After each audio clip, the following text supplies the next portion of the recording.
Hello and welcome to the Banker's Innovation in Digital Banking Awards 2021. I'm Joy Macknight, editor of The Banker. In addition to applauding the leading lights from across the globe that have stood out from their peers, I'm pleased to have with me several industry experts who are also on the judging panel this year to discuss innovation trends in the banking industry. So first, I would like to invite my webinar panelists to introduce themselves. Oliver? Yeah, Oliver Grossman, former CEO at UBS, SAP, Allianz, and Deutsche Bank, over 30 years in financial services and high tech. Now CEO and founder of Busman Advisory, advising financial institutions in the banking industry, asset management, insurance on their digitalization, working with boards, CEOs on those digital strategy and implementation. And then also working with investors, private equity and venture firms to help identify fintech startups, to help them also to scale from that perspective and to grow in that business.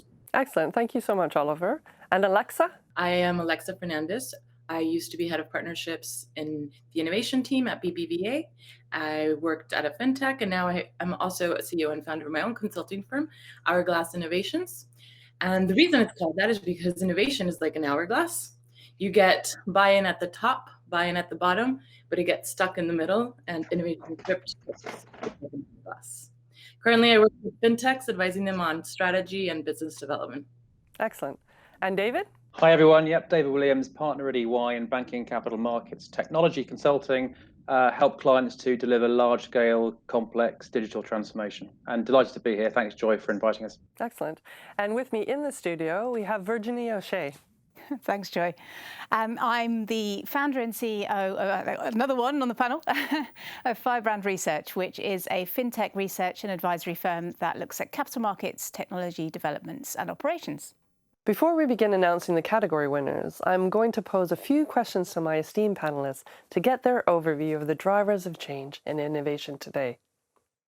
Obviously, the global pandemic has made a seismic impact on the industry as a whole. Alexa, what impact has the COVID-19 pandemic had on the bank's innovation plans and strategies? I think two things have happened. The first is that banks had to really quickly address their digital needs and work on all of those transformation things that they were hesitant to do before, but didn't really have the buy-in, the time. They were forced to do it. So we see a lot of things happening. You'll see that in the award winners, things that they had to use technology in order to move forward. But then at the same time, some of the innovation teams where you traditionally would see these kind of changes happening, I noticed that they hired less, their budgets were cut. In a way, it's probably a good thing because all of those budgets were sent over to the actual business teams to figure out how to fix those problems that they had. If some of the things I'm talking about are, how do we enable our employees to work from home? Believe it or not, a lot of banks still didn't actually have a lot of those processes and technologies in place. And the pandemic forced them to do that. On the customer side, how do we enable, let's say, our elderly customers to actually use our digital technology, website or mobile app? All of this has been accelerated in the past year. And Virginie, what are you seeing in the market? How has the pandemic impacted digital plans this year? There were a lot of challenges with innovation teams because you couldn't really whiteboard in that kind of environment. You're kind of stuck on Zoom calls endlessly, and it was not a natural way of being able to sort of bounce ideas around and things. So I think it did hinder some degree of creativity amongst those teams. But I mean, we've adapted now, I think, as an industry to working part remote, part in on premises, as much as we're doing this call, right? And I think it'll evolve even further as technologies adapt for home working and hybrid working, as they call it now. So I think that's one sort of area where communications have changed markedly. Another really good thing has been the move away from things like wet ink signatures and checks and all of these things that we've been lumbered with as an industry for so long. We've kind of digitalized a lot more than we would have done. I think it's forced us to adapt and change more rapidly than I think we were going to at the outset. So there's been positive changes as well as some challenges, I think. David, maybe answering the same question, but also where are you seeing that banks are really putting their innovation spend today? Yeah, first I was going to say, Joy, I totally agree with everything that Alexa and Virginie said. A couple of other benefits I think we've seen is quicker, better governance. So in the old days, pre-pandemic, a steerco or an exco wasn't a steerco or an exco unless people came in with very large, decks of PowerPoint. And what we've seen during the pandemic, you talk to the CIOs and the COOs of the banks, they had to make decisions very quickly. It involved much less bureaucracy, much less paperwork. They were allowed to make pretty good and effective decisions on the whole very quickly. And I think that's a really good thing for innovation because people have now got much more comfortable making decisions and trusting their judgment a bit better. In terms of where does this pivot the spend, I think you're going to see some, as a result of COVID, some unfashionable areas of banks starting to see a bit more attention. So one that springs to mind is around collections and recoveries, often an underinvested part of banking infrastructure. I think that's going to see a bit of transformation out of necessity in the next few months. And Oliver, again, sort of, how has the pandemic impacted the banks? Where do you think that they're spending more money, really, in terms of innovation? There was a massive shift in respect to investment priorities. And, I discovered two trends. One is definitely a shift towards everything customer journeys, customer channels. So I think that was very clear beside the working environment to enable the workforce to work from home is really to enable the customer to do business online through the different online channels, etc. And that's something that I definitely see a focus of investments of banks. The second area I have to say is we still see an increase of regulatory requirements. Especially with new policy in respect to outsourcing, in respect to controls, etc. So the whole control environment is still increasing, etc. So that's the reason why we see a significant shift towards RegTech. How can I automate my oversight? How can I automate my controls, etc.? How can I increase the coverage? Like David said on the collection side, I think instead of now picking 2 or 3 customer calls per day to analyze this also from a suitability point of view, it's analyzing all calls to do that. So I think we see here because roughly 50% and more is regulatory risk and compliance related, looking at the investment budget of major banks. So now that we know sort of where the tech spend is happening, where do you think it should be happening? Where would you advise banks to invest more in future? Oliver? Definitely everything on the customer interfacing side. I think that's important because fintechs are a very good example of that from a user experience and customer experience, how they manage that and enabling services and also to reduce complexity from a product and also enablement perspective. The second area is I don't see a stop here from a regulation point of view is really to automate that because it's not possible from operational risk point of view to tackle this through manual work because you have to add people to your workforce. Second is it's already, as I mentioned before, a significant spend of your investment budget of banks from that perspective. And that if you can free up that gives you much more size of investments for everything customer related. Alexa, where would you advise banks to be spending more of their tech dollars? On their employees and making their life easier. So using technology that is going to enable them to work in a better, more efficient way. They've been forced to do that in the past year, but there's still a lot of work that needs to be done. It means replacing legacy infrastructure and core banking systems. It means automating the way Oliver mentioned. It means using programs and technologies, whether it be on the trading floor or for the corporate banker, that make it easier for them to manage their clients and for them to manage all of the workload that they have. I don't see banks doing enough of that quite yet. They've gotten a little bit better, but that's really a place that they often forget about, their employees. They need to be able to work better too. Excellent. And Virginie, I could see you nodding your head. I think I'm nodding to that one because I agree. I think we've spent a lot of money in the front office and to some degree client-facing stuff, although you can still add more technology there and make the journey easier, particularly in capital markets, because I can tell you it's not as slick as it is in the retail banking world. But I agree with Alexa on the front that, making your employees' lives easier, not having to use massive mainframe systems and really clunky technologies, that's in the middle and back office. And I think that way you retain more staff as well, because people shouldn't be having to do the things that they have to do in terms of logging into multiple screens. It's just not efficient. I mean, the efficiencies really need to be gained. And I think that's somewhere that you should focus your efforts.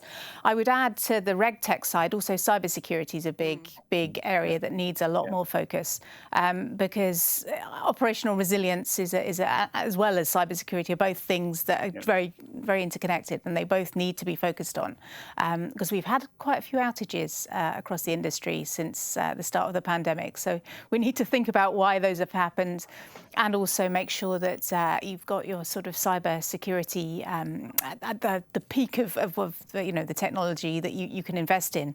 I think that's where you need to focus your efforts, just to make sure we remain systemically safe overall. And David, I wanted you to come back on this as well. What sort of advice could you give banks? Yeah, sure. I was going to pick up on cyber, but that's covered. The other massive trend coming over the horizon at the moment is ESG. And I think the level of investment that's going to be required for that is going to be significant, not just because it's the right thing to do. There's going to be a regulatory component to it, but also not just reporting on ESG, which is a massive data challenge in itself. It's bringing it right up into front office decision making around the products that are invented, the products that are sold to clients, the choices that wealth investors will be making. It's going to be absolutely front and center of everything for the next 3 years. So that's going to be a big investment area. That in itself is a massive data challenge. And the other area of investment we see, in addition to everything else that you've all mentioned, is that investment in data capabilities. And it's actually not just the glamorous end of things in data science. It's in data analysts, data architecture, data governance.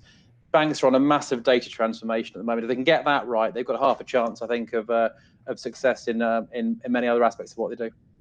I wanted to move on to financial inclusion. For the first year in the Bankers Innovation and Digital Banking Awards, we have a financial inclusion category, which I have to say was very popular. Virginie, I was going to pose the question to you. Why is it that financial inclusion has really risen up the priority list for both banks, but also for fintechs? I mean, I think this is very much tied to why ESG is such a popular area as well, right? I think they're all interconnected. Sustainability, making sure that, the S bit of ESG is all about extending it to looking at the social impact of investing, looking at how finance adapts and brings in, the major and unbanked countries as well. I mean, thinking about infrastructure in sort of Africa and things like that. It's an area I've looked at recently. And they don't even have that many cloud hubs in Africa. There's very poor cloud coverage, for example. So it's quite tough to set up shop there. And even though there's a sort of pockets of financial innovation going on in certain markets like Nigeria and Kenya and South Africa and some bits of like Egypt as well as another hub for innovation. So I think, this whole idea of expanding the universe to cover many more categories of people that are just underserved by financial services, because there's so much opportunity there. Why not capitalize on that with fintechs? And David, I was also going to pose a question to you. Why do you think financial inclusion is so important and becomes such a focus for banks and fintechs? Yeah, I think I would answer that question by looking at it from three perspectives. So from the individual's perspective, the studies show that financial inclusion, promotes prosperity. So individuals will be better off. From the bank's perspectives, the unbanked are going to be the future growth in many of the emerging markets around the world. So that's where I think their growth is going to come from. So from their perspective, it's a growth play as well as, again, the right thing to do. And thirdly, from the government's perspective, financial inclusion helps with other aspects like minimizing tax evasion, minimizing crime. So it's, again, a good thing to do from a government and society point of view. So I think when you put those three angles together, it's pretty much overwhelming, in my mind at least, that this is the right way to go. And Alexa? The challenging thing with financial inclusion, traditionally at banks, has been that it's quite hard to make money off of that category. I think fintechs have shown that it's possible to do, and technology has advanced significantly, making it not profitable, but at least cost efficient to serve these clients. So banks are looking at it in a different way now. There's a business opportunity here. I think the fintechs and the technology has really enabled banks to kind of see the benefit of doing products for, as they mentioned, the underserved and underbanked people that banks traditionally ignored. The pressure, from an ESG society point of view, I think that's something that I would say also another driver beside technology, beside the potential from an unbanked perspective, which is not new, by the way. And I think that's something I think is coming together as a catalyst from my perspective. Thanks so much for your insights. Now we will move to announcing the winners of the project categories. The winner in this year's Innovation in Digital Banking Awards project category, AI and Robotics, is BNP Paribas for its project ALEX. BNP Paribas has expanded its personal digital execution assistant, ALEX, to cover all available products in Cortex FX. Using the latest AI and cutting-edge natural language processing technology, ALEX is able to understand basic spot requests all the way to complex options request for quotes, and instantly produce a live tradable price straight to their desktop. We are delighted that ALEX has been recognized in the AI and robotics category. Our mission at BNP Paribas is to be the leading bank as we constantly innovating and creating enhanced digital tools to meet our clients' needs. Winning this award is a testament to the hard work and determination of our digital teams. The goal of ALEX is to redefine how clients interact with single bank platforms. We believe ALEX proved its worth during a COVID-19 pandemic and are truly humbled to see so many clients turn to ALEX throughout the crisis. We are relentlessly enhancing its features, and this year introduced Upskill ALEX, providing all the functionality of Cortex into a tiny, power-packed widget. We believe we have a product that is like no other on the market, and we'd like to thank the banker for this honourable recognition. The winner for cybersecurity is DBS Bank for its project Secure Access and Remote Working, on which it had multiple partners. DBS developed a first-of-its-kind secure access and remote working solution to ensure a smooth and secure digital journey for 37,000 employees in 18 countries, allowing them to operate seamlessly regardless of where they work.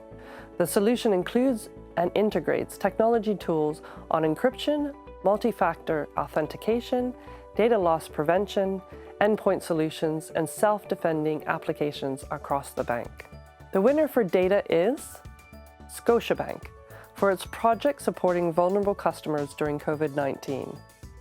To better understand customers' financial vulnerability, Scotiabank's data and analytics teams developed an engine to detect 2 million highly vulnerable customers and then implemented a process to proactively outreach to vulnerable customers when they needed it most.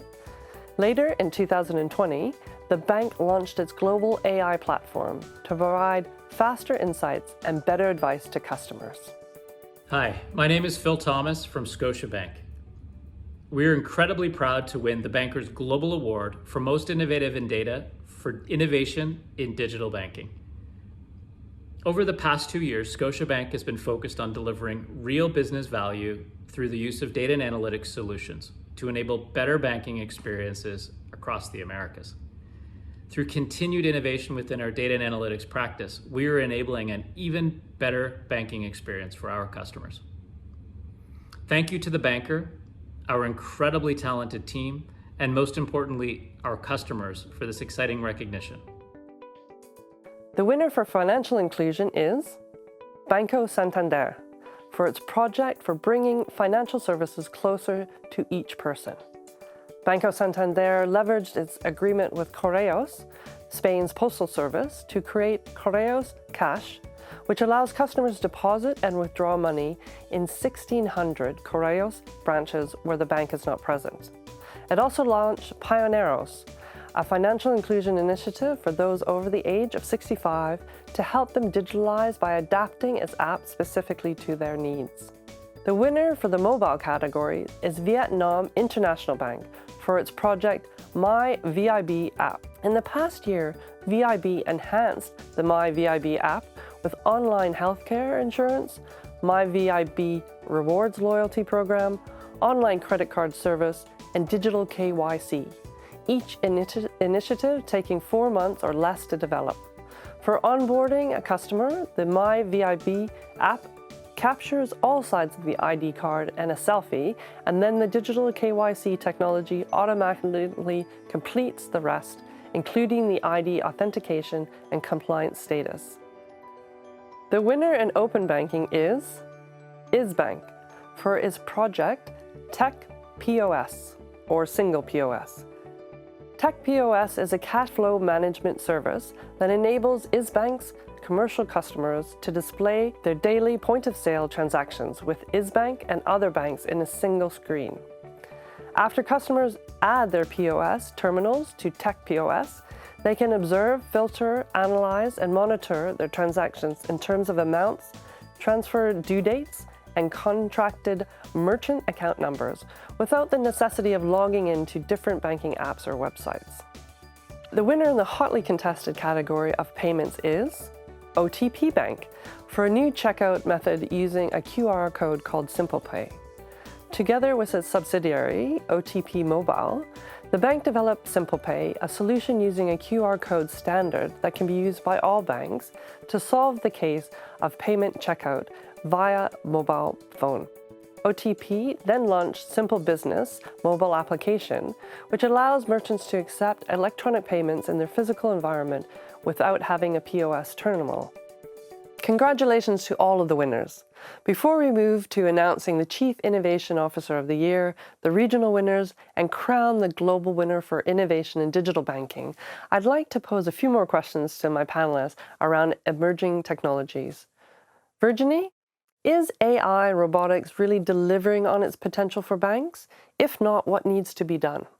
I've actually just written a blog on AI, in fact, so good timing. The theme of the blog is about model training. So I've been talking about AI and RuPaul, bizarrely enough. But the fact models need a lot of training, and I think this was underestimated at the start of many of the pilot programs of how long it takes to make AI actually useful to an organisation.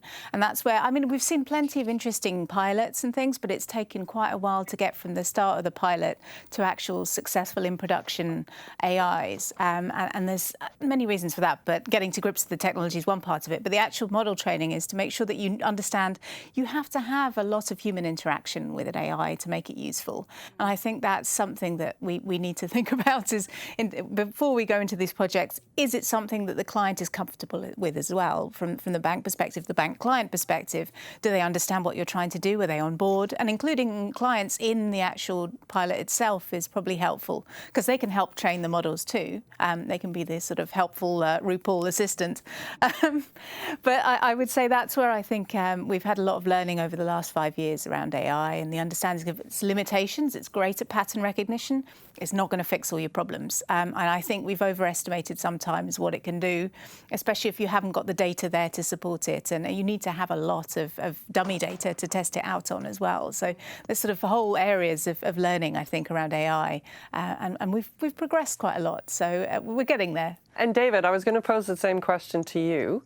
Has the deployment of AI and robotics in banks really reached its potential?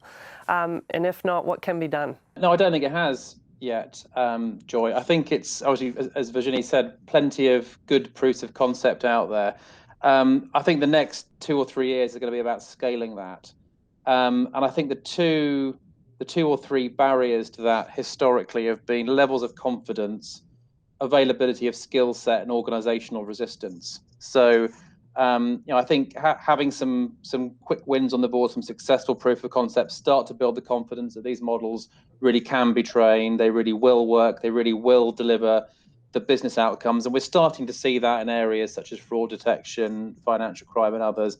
That will help build the confidence. The skill set, I think there's still a skill set shortage out there, so we've got to address that. And then the organizational resistance. I mean, we saw, in a lot of people were saying, with me included, with challenges like IBOR transition, with tens, hundreds of thousands of very complex contracts to read and digest and unpick. Surely that was the killer use case for OCR and NLP, and we saw some progress there. But a lot of banks at the end of the day went, you know what, I'll just get my paralegals to do it. I'll throw people at it. And maybe that was a missed opportunity. Maybe that was just a function of just banks having too much to grapple with. But I think if we can start to unblock confidence, skills, and organizational resistance, I think we'll see step changes in the next few years. Excellent. And Oliver? I think there's an opportunity to scale and deploy this. As I mentioned before, especially in the compliance, in the customer interfacing, understanding these interactions with customer from a compliance perspective and automate that, there is significant potential out there. And I see a lot of banks are now scaling up in that area because there is also regulatory pressure. And from that perspective, I think these cases are front runners from my perspective. I have more of a question to pose to the panel, which is, how do you see the ethics and biases of AI being addressed in the banking industry and financial services? I don't think that banks are addressing it or thinking very much about it. We're at the early stages, and there's a risk that the AI that is being used and trained is not taking into account the need for more diverse data that could create potential biases. If traditional banking clients, let's say in the retail side, are pretty well-off individuals, and the ones that are not being underserved are not represented in the data, then how are we going to then fix the problem of underbanked and underrepresented people? So my question is have you seen anything being done about it? Because I have not. It is a topic in board meetings, number one. It's even audit issues. So I think it's on the agenda of executives to tackle. I think that's very clear. And then you see also committees being built up to tackle that. But I think I have to say there's still a long way to go from my perspective. And then the second topic that always comes up is traceability. No? Because you have to demonstrate this also in front of the regulator. Whatever you do is also, you can prove that it's the right thing to do in front of the regulator. So these are kind of two aspects I can see out of my board meetings.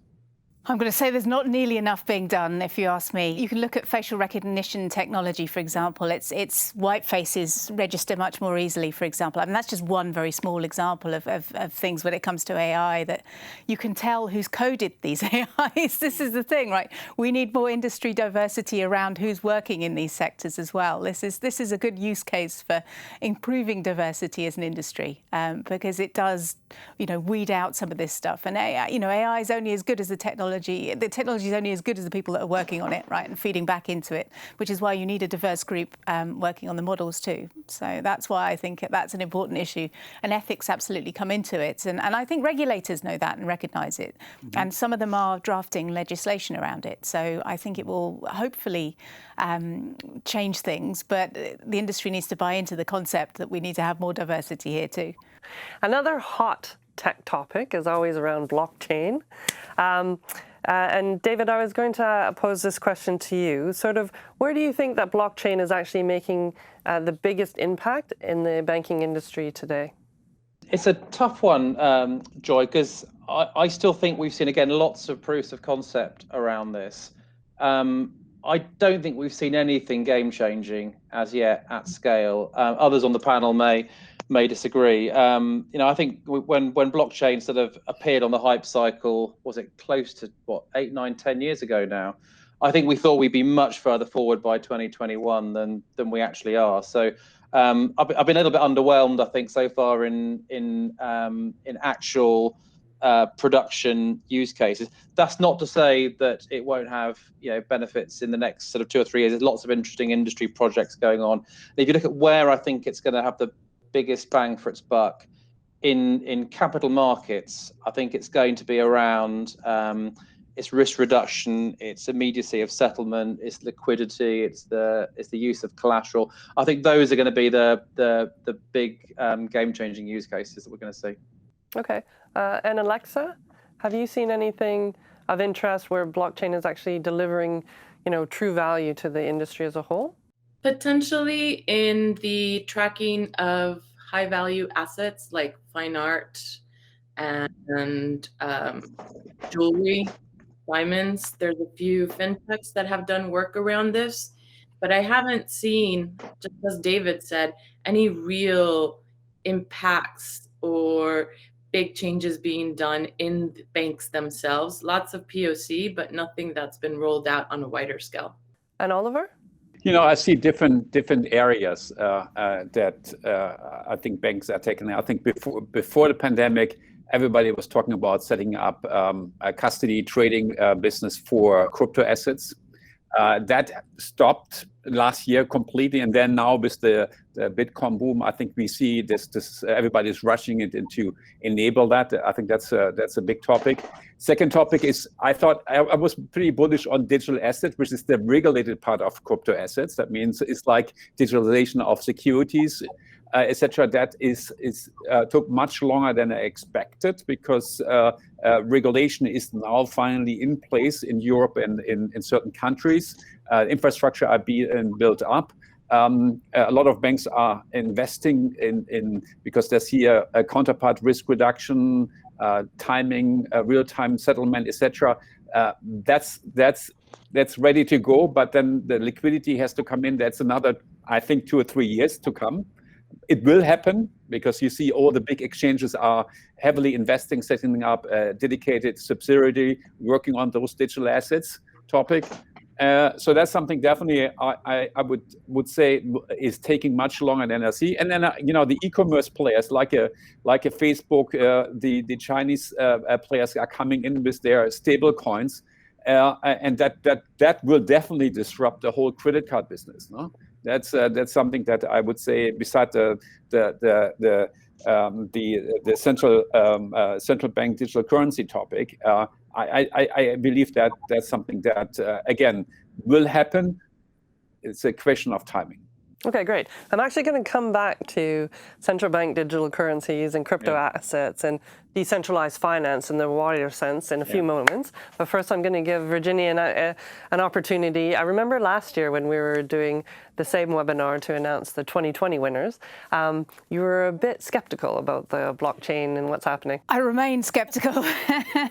I know it's been 10 years or so now that we've had the technology, but I still haven't seen a convincing. I mean, I think we're trying to we're trying to put the wrong thing. We're trying to reinvent the wheel to some extent with some of the pilots that are going out there. And I don't think it's a technology problem we're trying to solve. It's a process and operational efficiency problem that technology cannot solve in terms of, Oliver made reference to real-time settlement. The reason where we don't have it in equities is because the market isn't ready for it. It's not to do with the technology, right? You can do it. It's just, the market practices, and we make money out of securities lending and securities financing. So that would go away if we had it in real-time gross settlement, if we move to that. So I think there's a lot of detracting factors on blockchain itself, but the biggest potential it has, let's face it, is in areas where you don't have any trust or you don't have any infrastructure. So, some of the emerging market economies may benefit from it, right?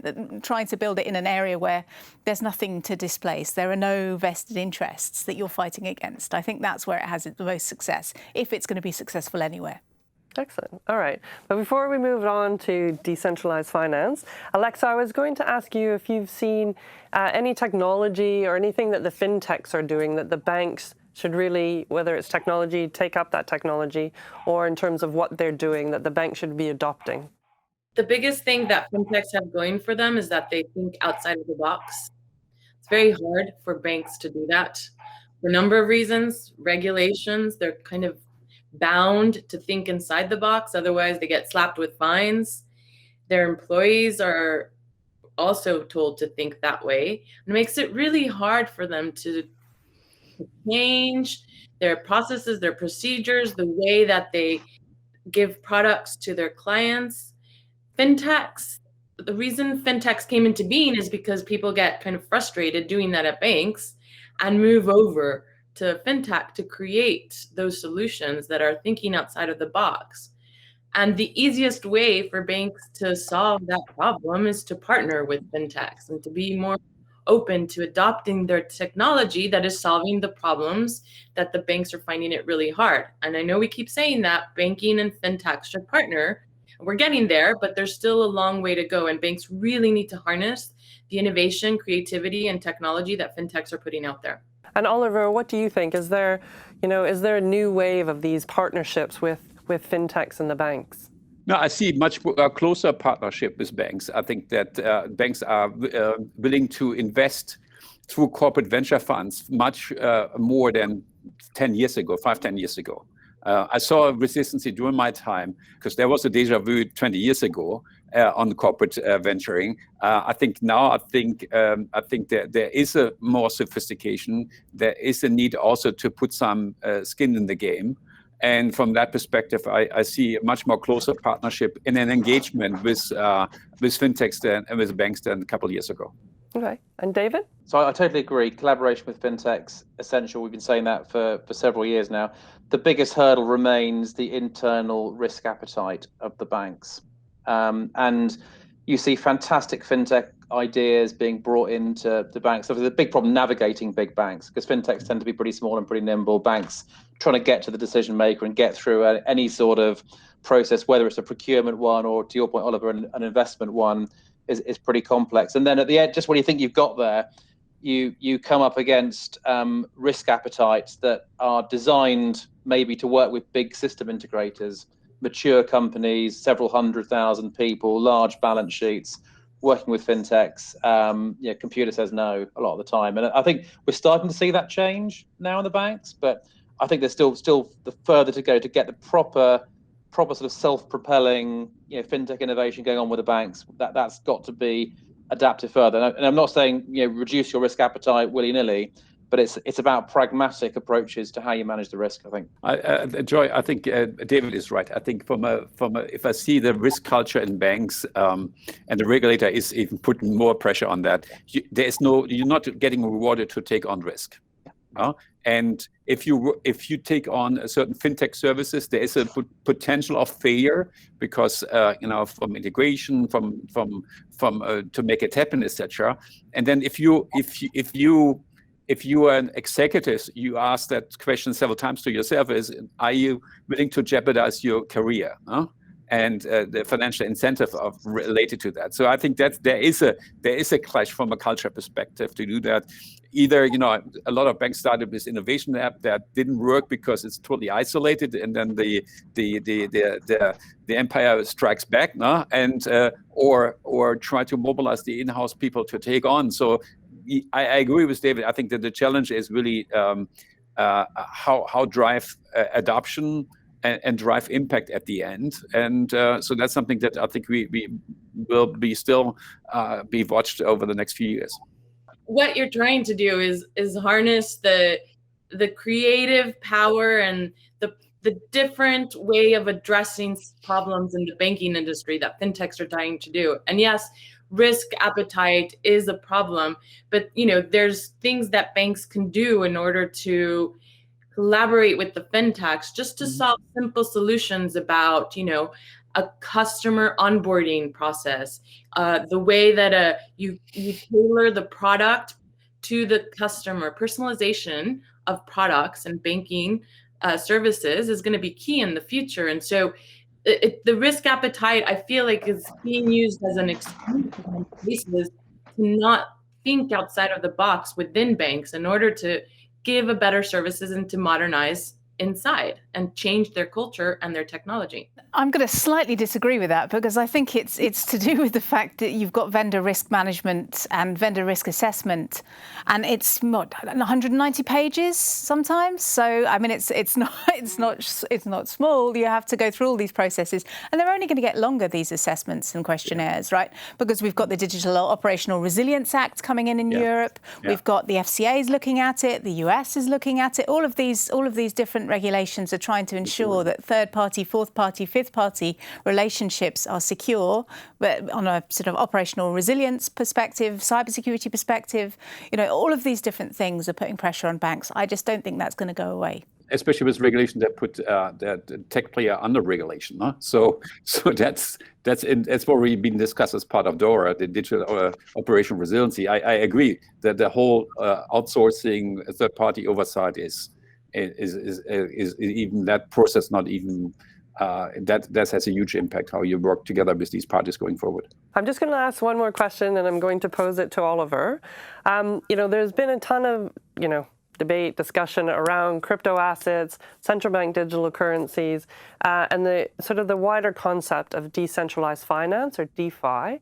Do you think that DeFi will be able to disrupt centralized finance? Do you think that's happening now? I have to say I'm very critical of DeFi. Because for me, it's a deja vu. I've been through this. It almost feels like an ICO 2.0, that people are launching utility coins to provide a service which didn't happen. So most of these players don't exist anymore. After 3-4 years, 2017, 18, and I see the same mechanism being applied for decentralized finance. Secondly, if I look at what happened with decentralized exchanges, crypto exchanges, they had to follow also regulation from a client onboarding, AML point of view. The regulator will go straight, pretty hard on those kind of DeFi perspective, and there will be no differentiation. Is it now central or decentralized from that perspective? So I have to say right now it's a hype. People are using the same mechanism to capture investments. So I'm very critical of the whole point if this will fly overall.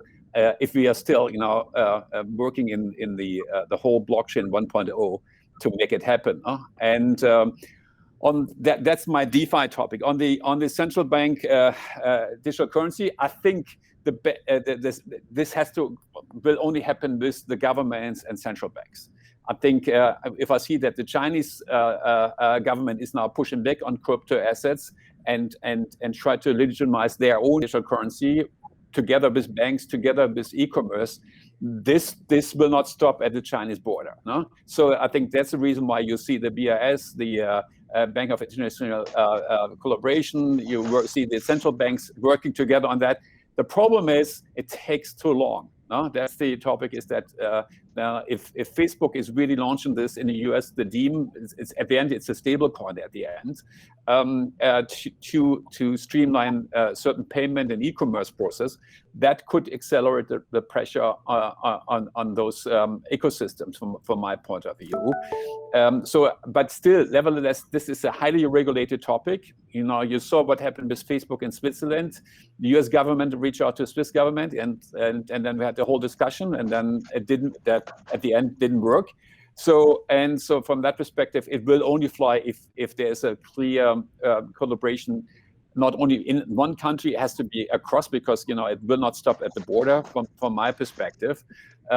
And then if you look at the whole capital market perspective on the wholesale side, yeah, I'm also frustrated. I share that frustration. So I'm a part of the utility coin 6-7 years ago in capital markets, to also, beside digitalization of the asset side, also you have to do this on the payment side. It takes forever. Technology is ready. But it's all about, is the government willing to do that? In certain countries like Singapore, there are still, would say, proof of concepts running. It's not at scale.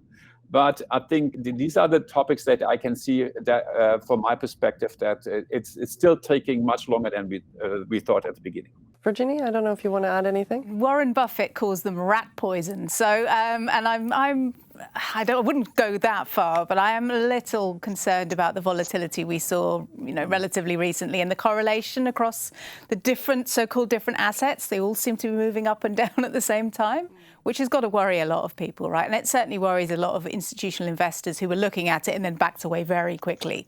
Certainly when I've sort of been looking at these things, retail side, yes, definitely there's a lot of retail investment into crypto, but there's a very cautious approach on the institutional side, and for good reason. Likewise, I get a little bit twitchy when we talk about things like securitizing or tokenizing illiquid assets, because aren't we just creating another potential, financial crisis by creating something that's illiquid, and then once, liquidity in markets, gets scarce again, we can't get rid of these things, right? This is just a lot of these things, securitization of mortgages didn't work that well, in 2008. Aren't we just creating something that could, have the potential to blow up in a similar way? That's what it keeps me up at night. On that note, we're going to move now to announce the regional and global winners. I'd like to announce the winner of a new category we added this year, Chief Innovation Officer of the Year. Congratulations to Lito Villanueva, Chief Innovation and Inclusion Officer at Rizal Commercial Banking Corporation. In the Philippines, over 71% of adults, or 51 million people, remain unbanked, and many have no access to bank branches. Under Mr. Villanueva's leadership, RCBC has worked on deploying ATM Go, or neighborhood ATMs, through mobile point-of-sale terminals. The bank led the first massive private initiative in the country to disburse government's financial aid during the pandemic. And it has also developed Discard Tech, a financial inclusion super app for the low-income group and those who may be new to digital banking. Now on to the regional winners. The winner of the Most Innovative Bank Award in Africa is Commercial International Bank of Egypt. CIB Egypt has been flexing its innovation muscle over the past year with the launch of a robo-advisory platform to renovate its service delivery model using AI. It's also launched an in-house development analytics tool for optimizing branch network distribution, and CIB Smart Wallet to drive financial inclusion. The most innovative bank in Central and Eastern Europe is Alpha Bank Belarus. Over the course of 2020-2021, Alpha Bank Belarus created a smart family package, turned its mobile application InSync into a new friends and family ecosystem called InSync Air, which allows non-customers to use Alpha Bank services without opening an account, and moved away from plastic to completely digital cards with its digital skins. Alpha Bank customers can issue banking cards not only for their children and spouse, but also for their life partners, which is important for the LGBT+ community. The most innovative bank in Europe is BBVA, a bank at the forefront of innovation across its global footprint, but especially in its home market territory of Europe. BBVA rolled out a tool to allow its business clients to measure their carbon footprint via BBVA OneView. It also renewed the suite of financial management tools in its mobile app to give customers a global and integrated overview of their financial health. Plus, it launched a Bitcoin trading and custody service in Switzerland for private banking clients. The winner of the Most Innovative Banking Award in Latin America is Banco Bradesco. Banco Bradesco has augmented its digital assistant, called BIA, with conversational AI to interpret audio and recognize emotions in the user's voice during interactions, which enhances the customer relationship. One relevant milestone that shows the innovation of this initiative is the new answers that BIA can give to users when it identifies harassment. The most innovative bank in the Middle East is National Bank of Kuwait. NBK has introduced 25 new features on its mobile and online channels, including end-to-end digital onboarding integrating with Kuwait's digital identity, enhanced services offerings by expanding geo-alerts combined with push notifications, and it rolled out social and digital data capturing capability for social media sales leads. Hello, this is Mohammed Al-Athman. I'm the head of Consumer Banking Group in National Bank of Kuwait. First of all, I would like to thank the banker for their prestigious award. This award, Innovation in Digital Banking in the Middle East, it was a result of putting the customer in the center, having a mobile-only strategy where we believe that that's led us to win this award, and making sure that we fulfill our customers' needs and having the best customer experience for our clients. Kuwait Mobile ID, it was a great example when we leveraged that Kuwait Mobile ID to introduce the first in kind in Kuwait, end-to-end digital onboarding.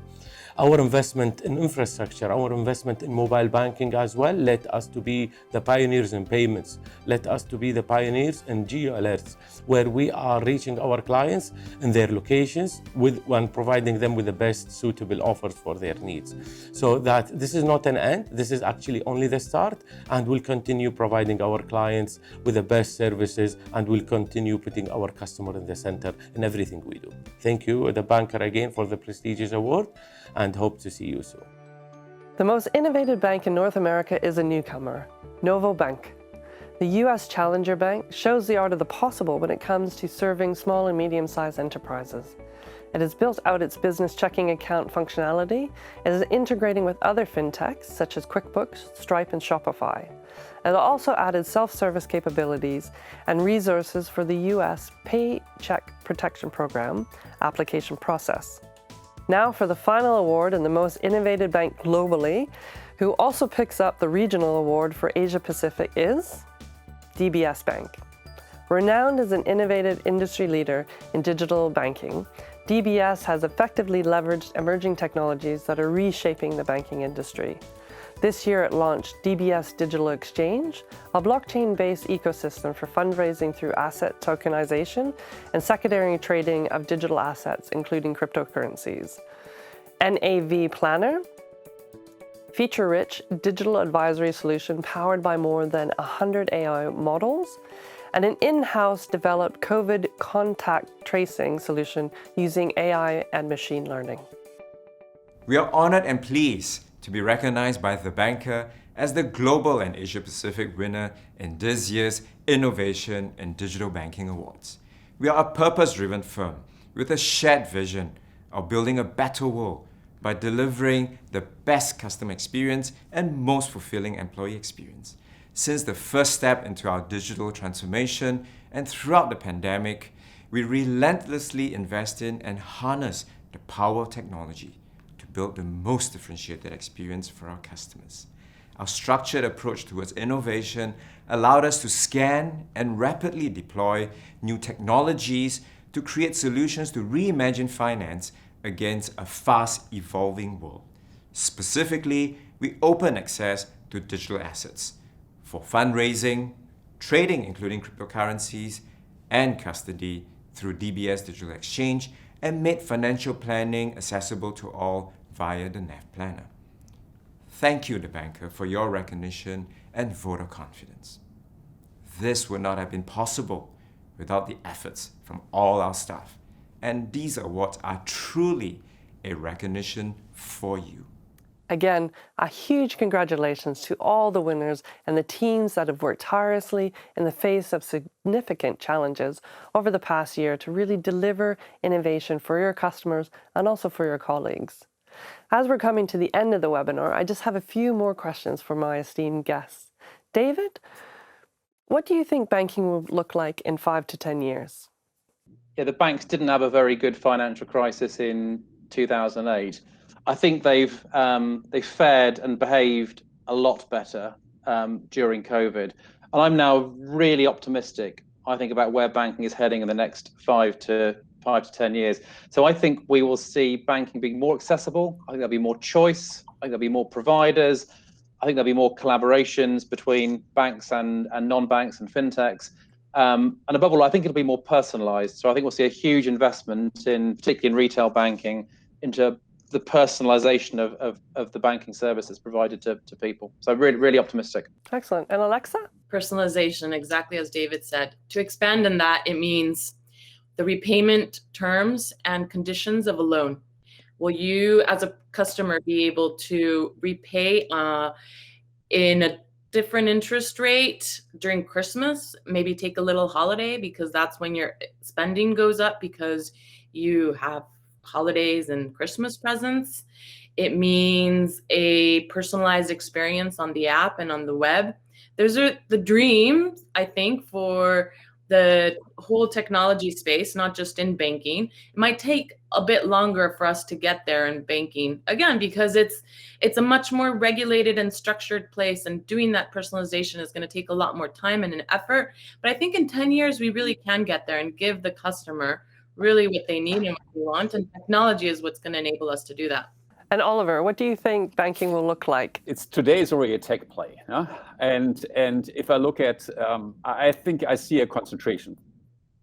If you look at the US player with 10, 15 billion IT budget, they will continue. They will continue to scale. They will continue to invest in their own legacy environment. I think for banks that don't have the financial power, the whole discussion, do I have to cover the entire value chain, including the platform to do banking by myself? That discussion will accelerate.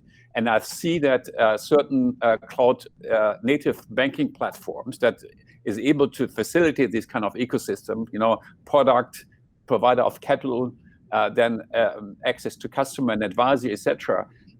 In 10 years, there will be much more mature than we see them today.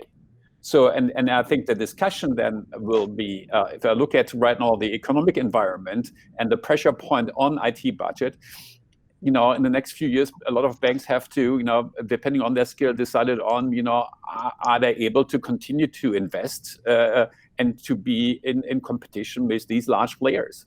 And players can be also large-scale fintech players that have a different operating model to scale. So that from my perspective, is the key question: is it just as is continue investing, or do we see also change the way how they operate and leverage in technology? Oliver, don't you think though that it might potentially be the smaller banks that don't have those really big legacy core infrastructure systems that will be able to adopt those new technologies and those new core banking solutions?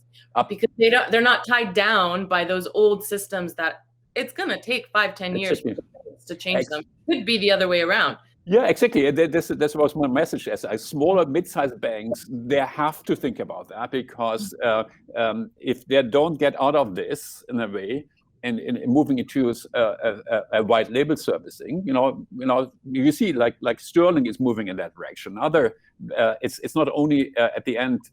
You move on the platform, also the service be provided to a certain degree, and you do have a white label servicing on top of that. And then you have to focus on certain products that you're good at. So I think that discussion, I fully agree, is that depending on what kind of scale and how much you have available to invest.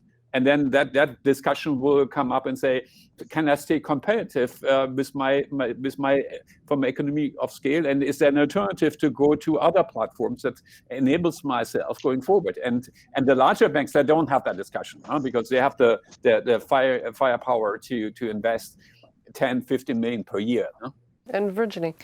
I mean, what I'd like to see is the industry taking more care and thinking about the future. At this point, we want to have the best talent in the banking industry, right? And I think that's part of that is understanding that your internal users you need to think about their journeys, not just your clients and your customers' journeys. You need to think about how they use technology, how you're retaining your staff, how you're keeping them in their jobs, right? Because I think we have a brain drain problem in certain bits of banking, and certainly that's going to continue if we carry on as normal. So hopefully we'll address some of those operational efficiencies and just, work-life balance as well. I think I'd love to see some degree of change as a result of that, not this presenteeism we're seeing at the moment, the push to rush people back to the office. I would like to see that seriously reviewed. I want more diversity in banking, and I hope to see that as a result of some of the ESG work that's going on. Likewise, when it comes to the tech sector, I also want to see ethics around some of the technology being considered too. So certainly I think there's a lot of areas for improvement. I certainly hope we're moving in the right direction too, and that's where I want to see the changes being made.